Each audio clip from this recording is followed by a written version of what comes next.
Hello, welcome to a snow day version of our flipped staff meeting.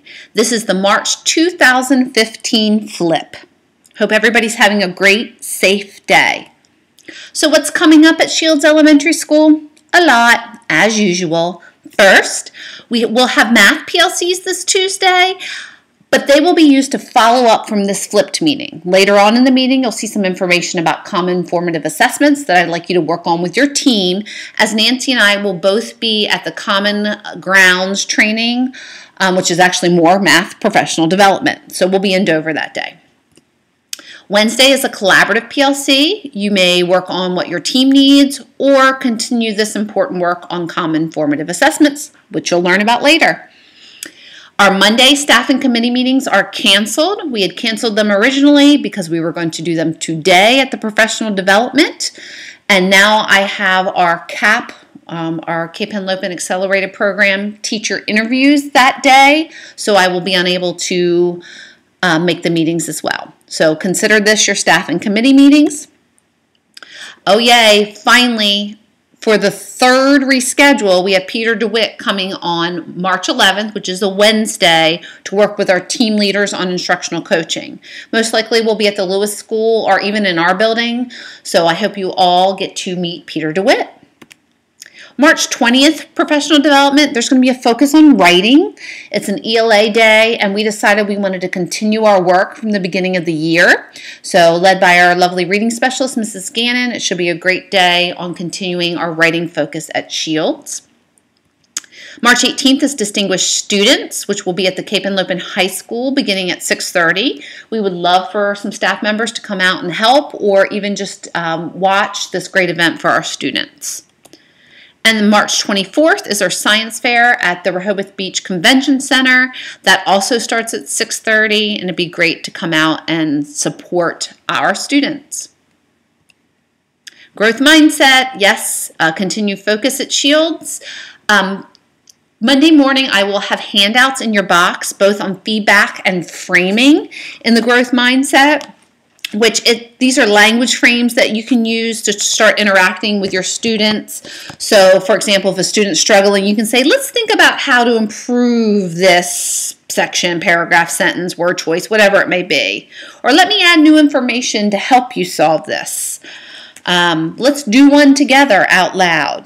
Different ways to give feedback to students, and then also ways to frame what you're doing. So for example, if you're communicating high expectations, you can say, I know that all of you have the ability to do this, so I've set the bar high. Those kind of things to kind of keep that growth mindset going with our students. Also, check out these two Kid President videos. The first one is a background on the Kid President. I don't know if you know, but he has a rare disorder that he breaks tons and tons of bones, and is still probably the most positive kid in the whole wide world. So check that one out. And the second one's a pep talk for you as teachers. If you get a chance, these are great videos to watch.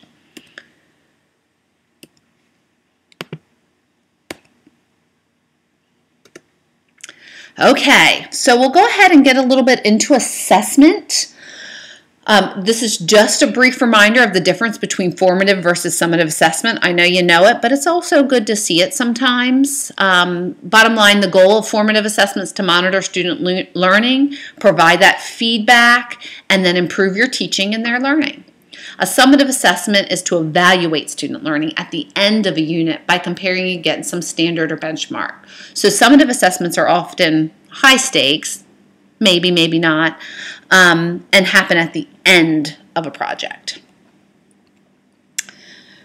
So what I'm asking you all to do, as we reviewed our school success plan, probably our weakest area as a school that we set as a goal was the common formative assessment. First of all, this takes time, it takes effort, and it takes school-wide initiatives to make it happen. So I'd like to start small and try to work on formative assessments with a little mini lesson study.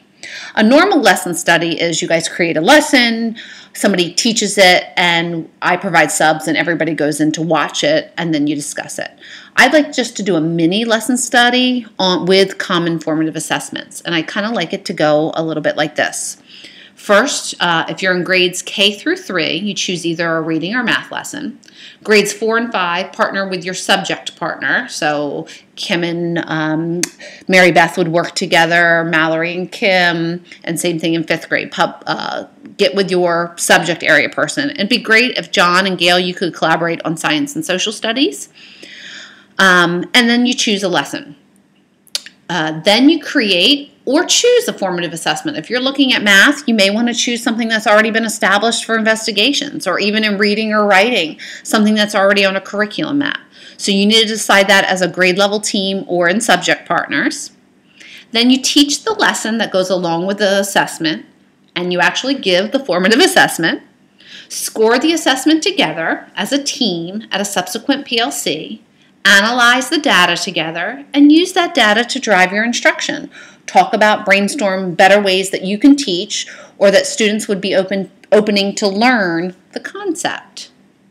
It's not too hard, and I think it's a good start for us to start collaborating during PLCs around data. So I'm putting slides in your mailbox about how to use common formative assessments, and if you have any questions, please let me know. This is definitely a down and dirty course. I was hoping to spend about 45 minutes on this during PD today, but it's a snow day. So what are your next steps with this? So on Tuesday's PLC, hopefully you'll choose your lesson and your common formative assessment or create it. Before our next PD, administer the lesson and the common formative assessment. And then hopefully we'll have some time maybe in the afternoon on 3:20 to score and discuss the common and formative assessment.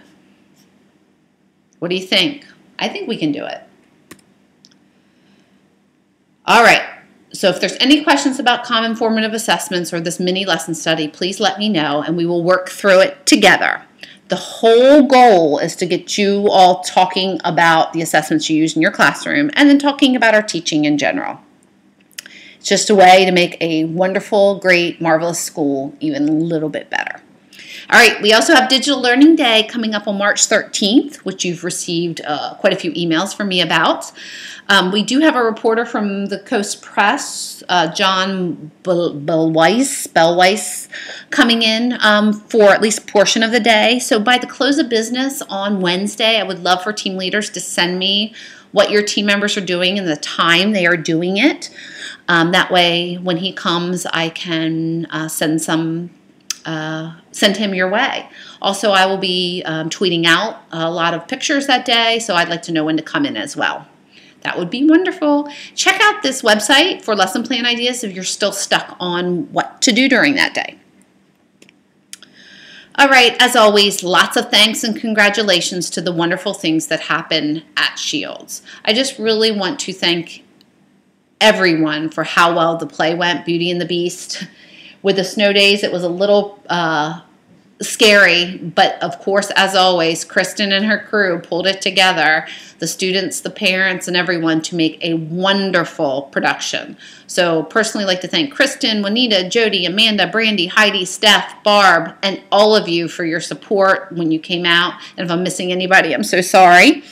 And last but certainly not least, I would like to congratulate our Teacher of the Year, Mrs. Kristen Gray. Thank you for all your nominations and your support with this, and I'm excited for Kristen to represent Shields Elementary School. Well, enjoy your snow day. I hope everyone has time to relax. I'm out to start shoveling. Unfortunately, John had to go to work today, so that puts me on shoveling duty. We have a sleepover at 4 p.m., and I have to have the driveway clear. Hope you guys have a great day, and I will see everyone on Monday morning.